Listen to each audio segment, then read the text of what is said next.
KPCC ರಾಜ್ಯಾಧ್ಯಕ್ಷ DK Shivakumar ಅವರ ಆದೇಶದಂತೆ ರಾಜ್ಯದ ಮನೆ ಮನೆಗೂ ತೆರಳಿ ಬಿಜೆಪಿಯ ಮಹಿಳಾ ವಿರೋಧಿತನವನ್ನು ತಿಳಿಸುತ್ತೇವೆ ಎಂದು ರಾಜ್ಯ ಕೆಪಿಸಿಸಿ ವಕ್ತಾರರಾದ ಭವ್ಯ ನರಸಿಂಹಮೂರ್ತಿ ತಿಳಿಸಿದರು. ಶಿವಮೊಗ್ಗದಲ್ಲಿ ಪತ್ರಿಕಾಗೋಷ್ಠಿ ನಡೆಸಿ ಮಾತನಾಡಿದ ಭವ್ಯ ನರಸಿಂಹಮೂರ್ತಿ, ಕೇಂದ್ರ ಸರ್ಕಾರ ಮಹಿಳಾ ಮೀಸಲಾತಿ ಕಾಯ್ದೆ ಜಾರಿಗೆ ತರಲು ಪ್ರಯತ್ನ ನಡೆಸಿತ್ತು. ಪ್ರತಿಪಕ್ಷಗಳ ವಿರೋಧದಿಂದ ಮಸೂದೆ ಮಂಡನೆಯಾಗಲಿಲ್ಲ. 2023ರಲ್ಲಿ ಈ ಬಿಲ್ ಜಾರಿಗೆ ತರುವ ಮೊದಲು ಜನಗಣತಿ ನಡೆಸುತ್ತೇವೆ ಎಂದು ಬಿಜೆಪಿ ಹೇಳಿತ್ತು. ಇದಕ್ಕೆ ಮಲ್ಲಿಕಾರ್ಜುನ ಖರ್ಗೆ ವಿರೋಧ ವ್ಯಕ್ತಪಡಿಸಿದ್ದರು. ಮಸೂದೆ ಜಾರಿ ಮಾಡುವಂತೆ ಆರ್ಎಸ್ಎಸ್ ಹೆಡ್ ಕ್ವಾರ್ಟರ್ಸ್ ಕಡೆಯಿಂದ ಬಂದ ಆದೇಶದ ಕಾರಣದಿಂದಾಗಿ ದೇಶದ ಯಾವುದೇ ಮುಖ್ಯಮಂತ್ರಿಗಳ ಅಭಿಪ್ರಾಯ ಪಡೆಯದೆ ಮಹಿಳಾ ಮೀಸಲಾತಿ ಮಸೂದೆ ಜಾರಿಗೆ ತರುವ ಪ್ರಯತ್ನವನ್ನು ಕೇಂದ್ರ ಸರ್ಕಾರ ಮಾಡಿದೆ ಎಂದು ಆರೋಪಿಸಿದರು. ಮಹಿಳಾ ಮೀಸಲಾತಿ ಮಸೂದೆಯ ಸೋಲಿಗೆ ಬಿಜೆಪಿಯೇ ಕಾರಣವಾಗಿದೆ. ಸುಳ್ಳುಗಾರ ಪ್ರಧಾನಿಯನ್ನು ನಾವು ಹೇಗೆ ನಂಬಿಕೊಂಡು ಮಸೂದೆಗೆ ಸಹಿ ಹಾಕಬೇಕು? ಜನರಿಗೆ ಸತ್ಯ ತಿಳಿಸಲು ಪ್ರತಿ ಜಿಲ್ಲೆಯಲ್ಲೂ ಪತ್ರಿಕಾಗೋಷ್ಠಿ ನಡೆಸುತ್ತಿದ್ದೇವೆ ಎಂದು ಭವ್ಯ ನರಸಿಂಹ ಅವರು ತಿಳಿಸಿದರು.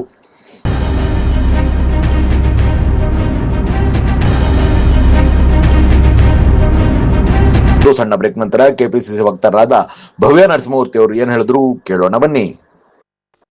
ಶಿವಮೊಗ್ಗ ಮತ್ತು ಆಭರಣಕ್ಕೂ ಅವಿನಾಭಾವ ಸಂಬಂಧ. ಮನಸೂರೆಗೊಳ್ಳುವ ಮಲೆನಾಡಿನ ಹೆಬ್ಬಾಗಿಲು ಶಿವಮೊಗ್ಗದ ಹೆಮ್ಮೆಯ ಹಲವಾರು ಆಭರಣಗಳಲ್ಲಿ ಒಂದು ಕಣ್ಮನ ಸೆಳೆಯುವ ಆಭರಣ ಜ್ಯುವೆಲರ್ಸ್. ಈ ಆಭರಣ ಜ್ಯುವೆಲರ್ಸ್ ಇದೀಗ ತನ್ನ ಹೊಸ ಬೃಹತ್ ಶೋರೂಮ್ ನ ಉದ್ಘಾಟನೆಗೆ ಸಿಂಗರಿಸಿಕೊಂಡು ಸಜ್ಜಾಗಿದೆ. ಜೆಪಿಎನ್ ರೋಡ್ ನಿಂದ ಪ್ರಯಾಣ ಬೆಳೆಸಿ ಕುವೆಂಪು ರೋಡ್ ನಲ್ಲಿ ಜೈಲ್ ಸರ್ಕಲ್ ನ ಸಮೀಪದ ಸುಶೋಭಿತ ಶೋರೂಮ್ಗೆ.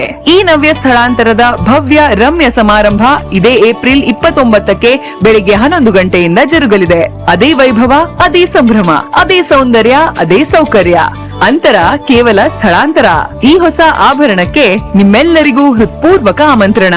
ನೆನಪಿರಲಿ, ಏಪ್ರಿಲ್ 29, 2026 ದಿ ಒರಿಜಿನಲ್ ಆಭರಣ್, ಉಡುಪಿಯ ಉಡುಗೊರೆ, ಶಿವಮೊಗ್ಗದ ಒಡವೆ.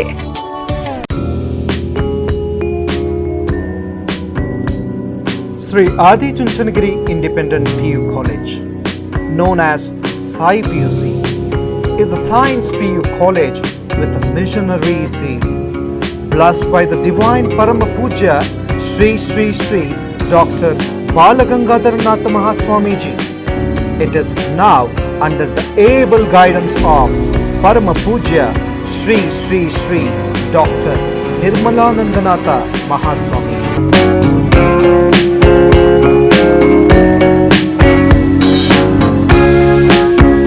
Prime child of Pujya Sri Sri Prasannanatha Swamiji, a new block of hi-fi building comprising of ultra-modern classrooms with AC facilities and fully equipped laboratories has come up.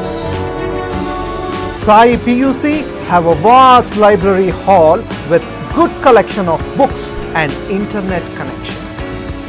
This can also be converted into a seminar hall for PowerPoint presentations. Our well-equipped computer lab is our specialty. Students can have an extra access to the systems. They are also encouraged to use the tabs as an advanced learning tool. Digital learning for both board exam and entrance exams like NEET, JEE, KCET are given to the students through VFX Studio recorded classes powered by Sai PUC College app. Sai PUC offers 2 years PU course as per the norms of the Department of Pre-University Education Karnataka. Along with English, one can opt Kannada or Sanskrit or Hindi for language studies. We have decent and useful waiting rooms for our girl students.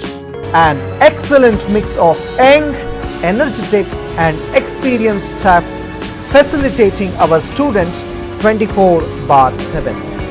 The college buses take care of each and every student's safety. We also run safe and secure hostels for boys and girls separately.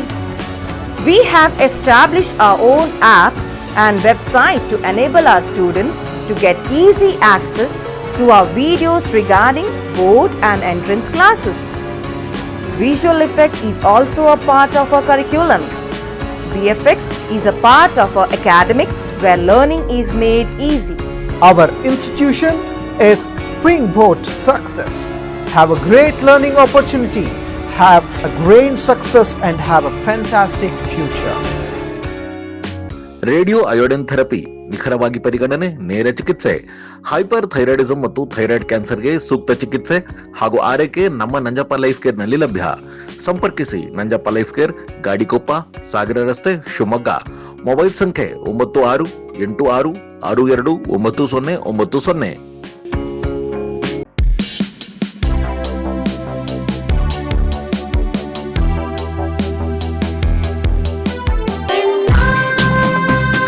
ಸರ್ಫಾ quotes,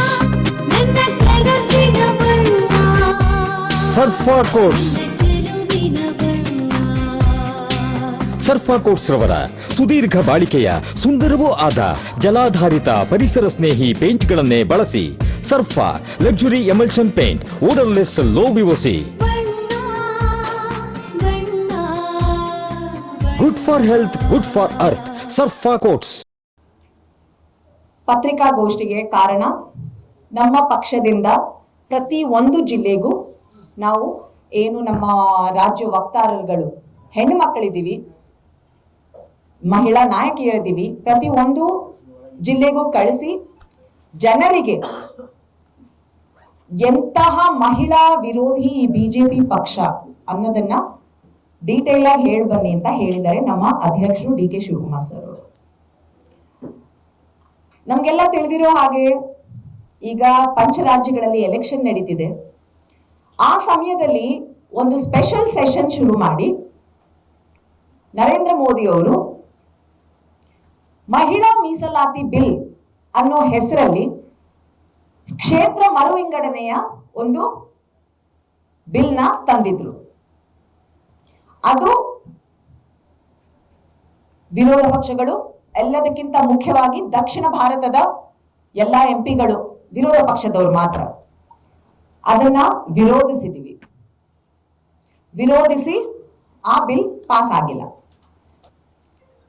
Narendra Modi ಅವರು 2014 19 ಅವ್ರು ಬಂದಿದ್ದಾಗ ಅವರಿಗೆ full majority ಇತ್ತು. ನಿಮ್ಗೆ ಗೊತ್ತಿರೋ ಹಾಗೆ ಅವ್ರು ಮನ್ಸ್ ಮಾಡಿದ್ರೆ 2014 19 19 24 ಈ ಬಿಲ್ ಆರಾಮಾಗಿ ಪಾಸ್ ಮಾಡಬಹುದಿತ್ತು. ನಮ್ಮ ನಾಯಕರಾದ ರಾಹುಲ್ ಗಾಂಧಿ ಅವರು 100% ಫುಲ್ ಅನ್ಕಂಡೀಷನಲ್ ಸಪೋರ್ಟ್ ಕೊಡ್ತೀವಿ, ಈ ಬಿಲ್ ತಗೊಂಡ್ಬನ್ನಿ ಅಂತ ಹೇಳಿದ್ರು. ನಿಮ್ಗೆಲ್ಲ ನೆನಪಿರ್ಬೇಕು. ಆದ್ರೆ ಅವ್ರು ಏನ್ ಮಾಡ್ತಾರೆ, 2023 ಈ ಬಿಲ್ ನ ತರ್ತಾರೆ, ಕಂಡೀಷನ್ ಹಾಕ್ತಾರೆ. ಏನಂತ, ಮಹಿಳಾ ಮೀಸಲಾತಿ ಮಾಡೋದಕ್ಕೆ ಮುಂಚೆ ಜನಗಣತಿ ಮಾಡಿ ನಂತರ ಡಿಲಿಮಿಟೇಷನ್ ಕ್ಷೇತ್ರ ಮರು ವಿಂಗಡಣೆಗಳನ್ನ ಮಾಡಿ ಅದಾದ ಮೇಲೆ ಮಹಿಳಾ ಮೀಸಲಾತಿ ಮಾಡ್ತೀವಿ ಅಂತ ಹೇಳ್ತಾರೆ. ನಿಮ್ಗೆಲ್ಲ ತಿಳಿದಿರೋ ವಿಷಯ.